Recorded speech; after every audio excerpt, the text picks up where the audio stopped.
Hello there. Thank you for joining us. This is Political Standpoint on TVC News. And once again, we say welcome to the program. I am Kemi Fola Adeyemo. Of course, we continue to cast our focus, so continue to focus on the developments in Rivers State. Many have called it a crisis. Many have also brought about various analysis and reading various meanings into the what seems to be unending crisis. And let's just bring you some background story, because that is what we will be delving further into on the program today. Well, Governor Siminalayi Fubara has signed the 2024 appropriation bill of 800 billion naira into law. That's one of the latest coming from Rivers State now. But the act was done in a dramatic manner, with 4 members of the House of Assembly present, while the other 27 members had defected to the All Progressives Congress, with them nowhere to be found. Well, the story started at the end of November, when dynamite was used to blow up a part of the State Assembly. It turned out that the recourse to explosives was to stop an attempt by some lawmakers to impeach the governor. The arson took place the night before the said impeachment would have occurred. But the former governor, Wike, told journalists that he was indeed fighting back, because the governor he installed was trying to dismantle his political structure in the state, and that impeachment is a constitutional route to addressing political problems. Governor Fubara, on the other hand, having procured the support of the judicial recognition of his faction of the legislature from the State High Court, proceeded to completely demolish the State House of Assembly complex, and then gave his faction a room in the government house to operate. Meanwhile, tempers are running high in the state. Former Niger Delta militant leader Asare Dokubo is now dragging the federal government into the matter, and many Nigerians have wondered what could be the reason for what's also been called a Nollywood drama. Well, as said, this will be the focus of the program this episode, and joining me to discuss the happenings there, and most importantly, to give meaning to the happenings, as well as chat the way forward. We've got Pierce Adetokunbo Pierce. He's a chieftain of the People's Democratic Party, joining us. He's here in the studio. It's good to have you join us, Dr. Pierce. Welcome. We also have chieftain of the All Progressives Congress, Cletus Obun. Thank you very much, Mr. Obun, for joining us at this time.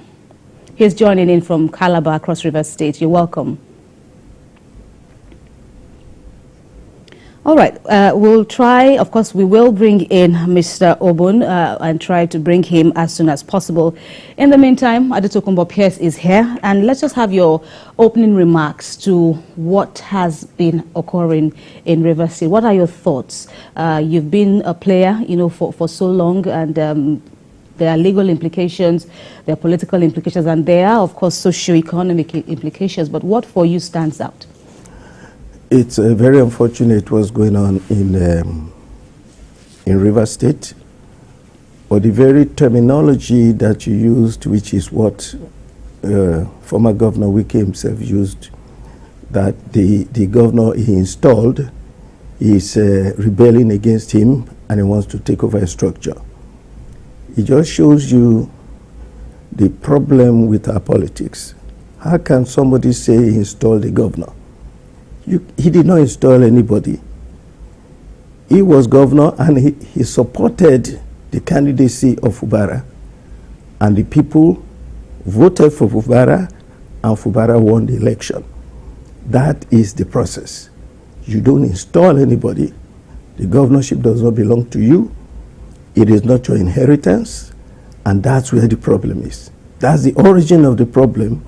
The former governor, Minister Wike, trying to keep control of what he called his structure, as if the party belongs to any one person. You don't do that. New governor is here. He will try to govern to the best of his ability with support from the assembly. And if you try to divide the assembly against him, he will fight back, and that's what we're seeing in action now. All right, but on the flip side, we will, of course, pursue your analysis further during the course of the program. But on the other hand, we've also seen it's not just former Governor Wike that's been an active player in these controversies. The governor himself, too, has also been in the news. And one of the most prominent actions he has taken so far now is his actions demolishing the entire complex of the State House of Assembly. And if you, of course, backtrack, days before that, there was a dynamite that exploded there.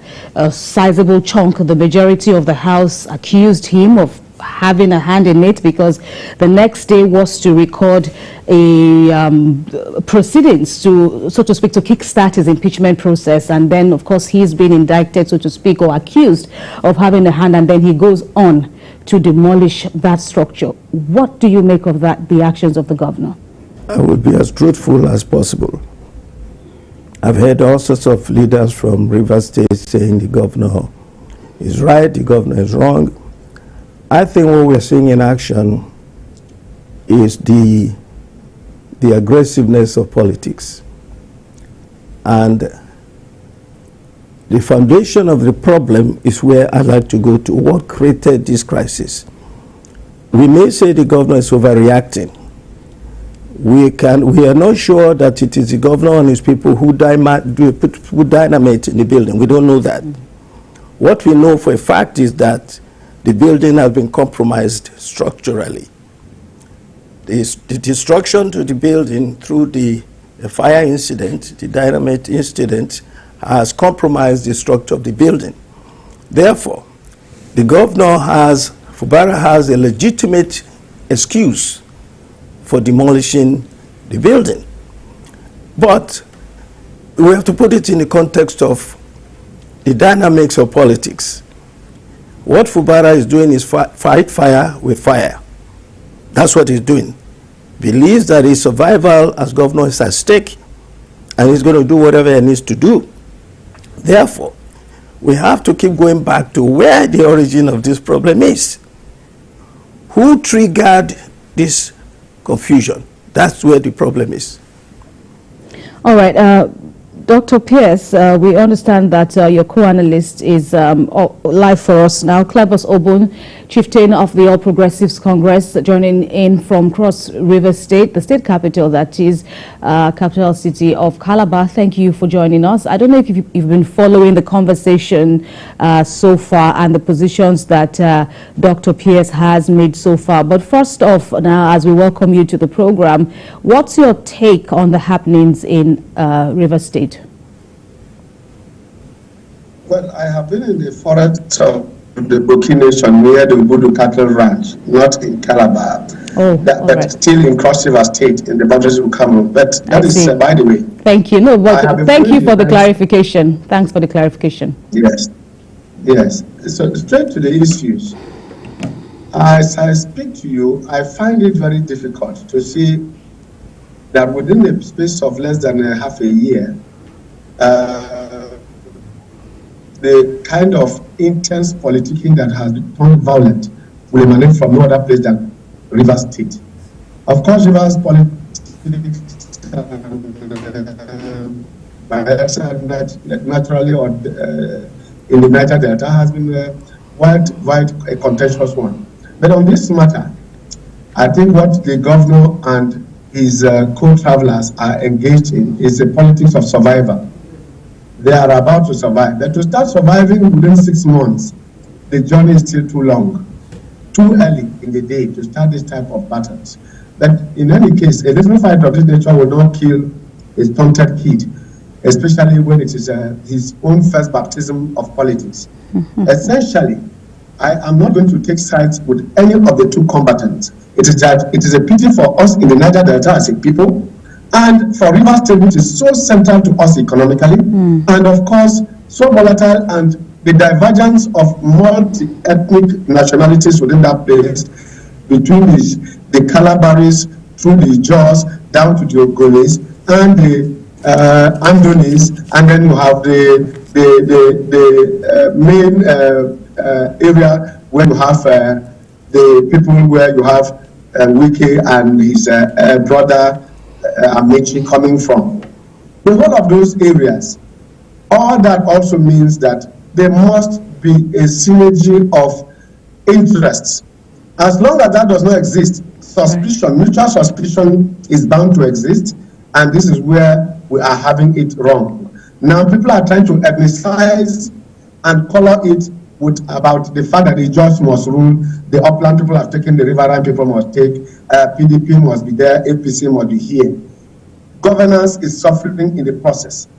If you feel, for example, you just talked about the issue of the compromise building on account of a dynamite in the House of Assembly.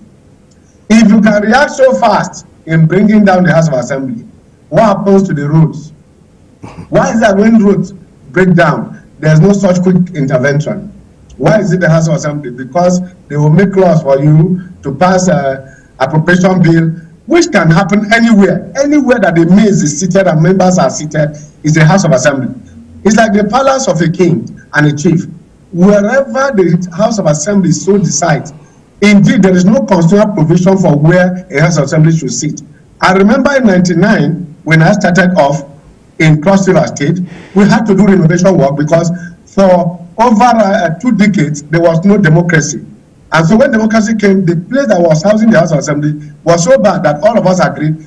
We were sitting in the Council of Chiefs chambers in Calabar for nearly 1 year. It is because we relocated there. So it is going to be a peaceful thing to do, whether or not, once that place was compromised structurally, it was a matter of decision to say, where do you want to sit? The speaker and members would take a decision along with the governor and said, we can relocate to this area or that area or this building of government. It shouldn't be a matter of marching into that place with jackboots and pulling down and then bringing gutters and bringing equipment and bulldozers to rumple down when the roads are still there undone, especially along the creeks of Ogoniland and within the place like Okwali area there. You have a lot of bad roads there. We've not had them. Even the east-west road, if you repair even the portion within Eleme, you would have eliminated so much problem for the people of River State. So that area and that action for me was premeditated, too politically conscious and too politically dangerous. So I feel that the elements and the actors in River State, the actors in River State politics, especially the minister and the governor, should stop using the people of River State and taking them for a ride. I am not going to be happy to continue to see National Assembly members, senators, federal house members come here to say we are with Fubara, we are with Wike. It makes no sense at all. That was not why they were voted into power. Even Wike is holding that position as minister on behalf of the River State people. He represents River State because the constitution requires that every state must have a minister, and that slot was given to him. So the people of River State want to see a continuation of those projects that endeared him to people across party lines. The people of River State want to see Fubara continue to build on that and not to come and engage in this type of shadow boxing in which people are now being distracted so heavily that we are now going to get violent very soon. And of course, I'm worried for the country because this is exactly how Operation Wike started in Western Nigeria in 1965. This is exactly how it started. When you start generating heat and tension, the next thing that is going to happen there is that they are going to go to a state of emergency. Section 308 is clear about that. The Constitution is very clear about what the president should do in such a situation. And the president, the governor, and the former governor, as present minister, are not helping the situation. Because it is now, there's no House of Assembly in that place. The only thing left is for the National Assembly to take over that place. And if that happens, the rest of the reaction that will come out of it is that the APC wants to take the place by force. But under the circumstance, will you allow that a budget of how many billions for people of River State will be passed by 4 people without scrutiny, without public hearing, and you say it is done because you now say the law says, the law is an ass, yes. But what is the intentment of the law? That if you sack 27 people, 4 people can now preside over the resources and wealth of, and distribute the wealth of River State people, collect federal allocation, the National Assembly has to intervene. All instruments and institutions of democracy must be on the alert because this once packed in an oil-rich place like River State, where most national assets are, that feed the national treasury, It is dangerous to allow and sit on the fence. All right. There is no time. We must take both steps. Mr. Obun, allow me to come in here. Let me ask further, still with you, because Dr. Pierce here has spoken about a foundational problem which he believes needs to be addressed, and that is the insistence, I use the word cautiously, the insistence of Governor Fubara's predecessor, so to speak, to maintain control even after he has had his bite at governance for 2 terms. This seeming feeling of entitlement and all of that, he believes that is the foundation of the problem, and what we are seeing the governor do is reactionary. But if you would assess the issue now, the foundation of the problem and what needs to give, what would it be for you?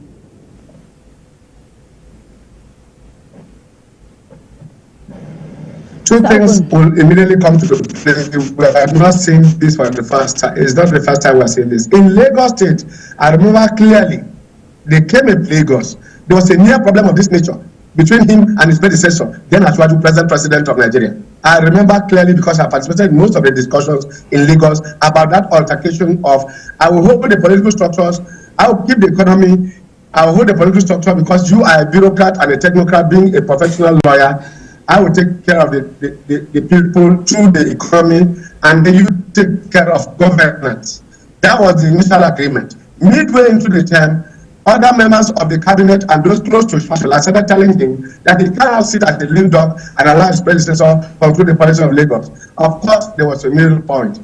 It came to a point where they almost removed the speaker, then it was that they should remove the governor, and then there was a middle point. The elder stepped in, and of course, the matter was resolved, I remember clearly, in Ikeja.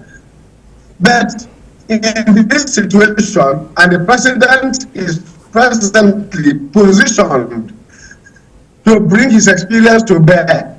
If we bring it to reverse now, those things are just sheer shadow chasing. They are just into an ego trip with the destiny of the River State people.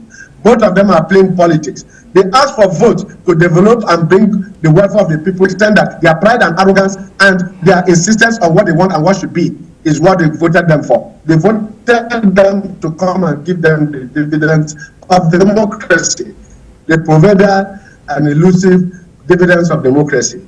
Under the present circumstance, can they say that the manifesto of their party, their creed, and their own professions and protestations in terms of their campaign promises, is this one of them, that Wike's ego must be massaged, and that the governor should fight back if he does that? Right. For the Mr. sake Obun, of the people, the people react on both sides. Allow me to interrupt. That is diversionary.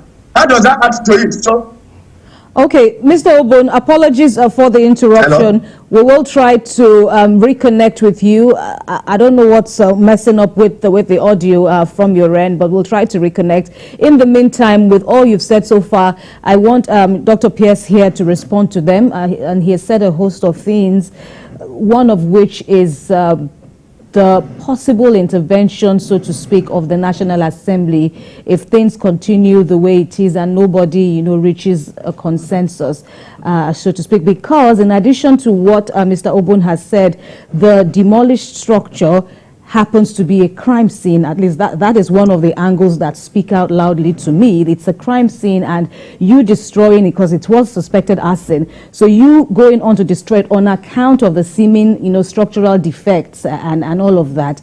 So what happens, to the matter, to that, criminal aspect of it? And then he also made a point about the speed in which the governor carried out his actions in demolishing the place, and how do you view that? He also said something very important, which is connected to all those points you made, which is that if this is not handled properly, it will become a national crisis. Indeed. Very true. And that is the way it started in the West in the 60s, 1965, I believe. And he's very right. This is not a question of National Assembly. This is a presidential issue. The president must intervene. And let me tell you why the Operation Wet here and the crisis in the Southwest became a national problem and led to the first coup, which led to the second coup, which has led to the destruction of the structure of Nigeria and the problems we have till today. You know what happened? Prime Minister Tafawa Balewa and his leader, Amadu Bello, took sides with Akintola in the Southwest against Awolowo. The Chief Justice of the Federation, Sir Adetukumbo Ademola, the son of the Alake of Abeokuta, Prince, took sides with Akintola against Awolowo. Once those prejudices became clear, because I remember that Tafawa Balewa sent the police to protect Akintola, the people said, well, it appeared that Awolowo's people said, they started protesting. That is how civil war broke out. The president, Bola Ahmed Tinubu, will be very careful. If you go into Rivers State, you want to impose, you want to support APC, support because it's in your interest, you have a crisis that will be unmanageable in your hands. So that is the key. Now, secondly, you see, you're right, that's a crime scene. But what is going on here, and he said it too, is it Chief Obong, that this is politics. The thing has gotten out of hand already. Fubara is trying to survive and is a desperate man who has been pushed to the wall. Who pushed him to the wall? We must keep going back to that. So, if you're going to solve this problem, you must tell Governor Wike, former Governor Wike, that he doesn't own any structure in Rivers State. He has a job to do. Let him focus on his job. Let the Rivers State people settle the problem of the Rivers State. By the way, one of the things that is fueling this problem in Rivers State right now is a political issue and is very, very germane. Which is? Is that this is the first time since 1999 that a non-Ekwere will become governor of Rivers State. It has always been Rotimi Amici, the doctor, Dr. Odili, Nyesom Wike. Okay. This is the problem. This is why the Kubo and a lot of Ijaw leaders are saying, if you want war with the Ijaw people, who are all over the country, now keep on harassing Fabura. If you don't want war, let the man stay. This is the first time that the Ijaw people are having an opportunity to govern the state, in which they are probably the majority of the ethnic groups. But whatever happens, he was voted in officially. And you think this is a strong point? Well, politics is about interest. Let's not deceive ourselves. It's a vital point. Luckily for the Ijaw people, for the first time, they have one of theirs who has been elected, democratically elected into office. Now he's been threatened by an Ekwere man from Abuja, who was there, who is claiming that even though he has left the position, the place still belongs to him. That is the essence of the problem. Okay. Chief Obon, are you still with us? I wanted to also respond to this point. You being a Niger Delta, and your views will also be interesting. So, what do you make of this Ijaw interest? Indeed, we have seen, members of the Ijaw bloc, so to speak, speaking out, and naturally, people are taking sides. The Ijaw group is also taking sides. Yes, I have constantly made the point in my study of the geoethnic configuration of Nigeria to say that it is not, they keep calling them fault lines. Those are our strong links, our strong points. Those are our binding wires.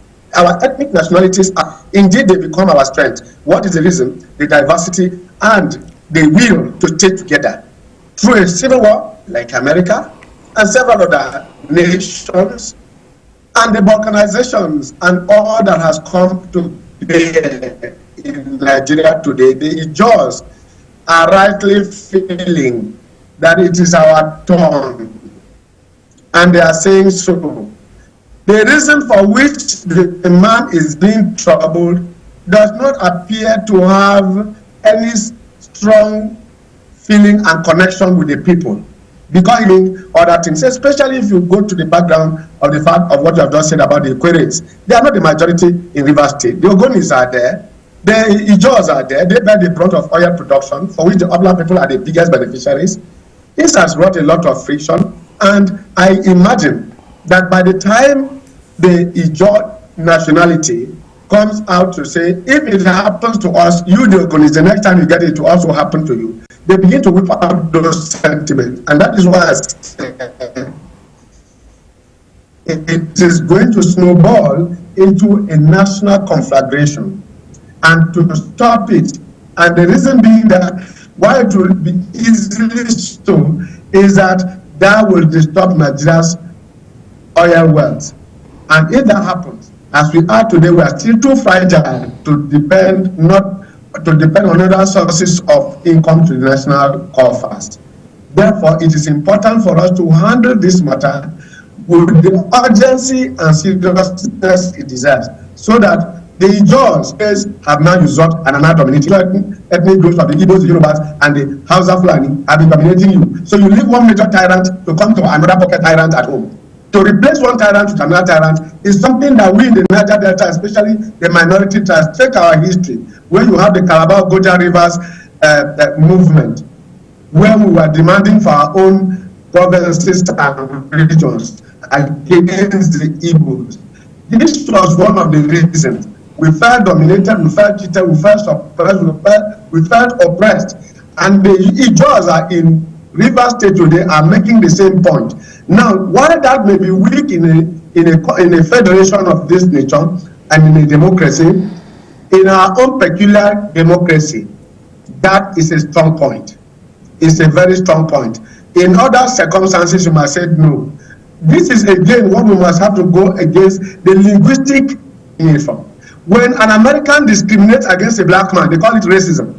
When a Yoruba man discriminates against an Ogoja man like me, you call it tribalism. You make it look so crude and grotesque and so primitive. But when they do so in America and shoot at people and you talk about white supremacy, up to the Trump of yesterday, they will call it a very colorful name and say it is racism. But when we do that, they say it's tribalism. It is cloning. It is about nepotism. They will never use nepotism in their own places when they say the whites are against the blacks. Now, in the present circumstance, the Ijaws have a genuine reason to believe that the only opportunity they have want to be taken away from them. And this is not just there. You can find it also among the Kanuris in northern Nigeria. You can also find it among the Hausas, especially around KB and Zamfara. The Zulus will feel the same way, and the southern Balewa people of Bauchi will feel the same way. And in Plateau State, the Hausa minority feel the same way because they feel being oppressed. So, all right, Chief Obun, let's put you on hold and take a breather at this time, and hopefully use this needed break now to try and rectify, some things. I don't want to lose your input at this point, in addition to Dr. Pierce in the office. So we'll see what we can do about the audio, because we are still battling with audio from your end. All right, you're watching Political Standpoint. We'll take a break and return with more. Stay with us.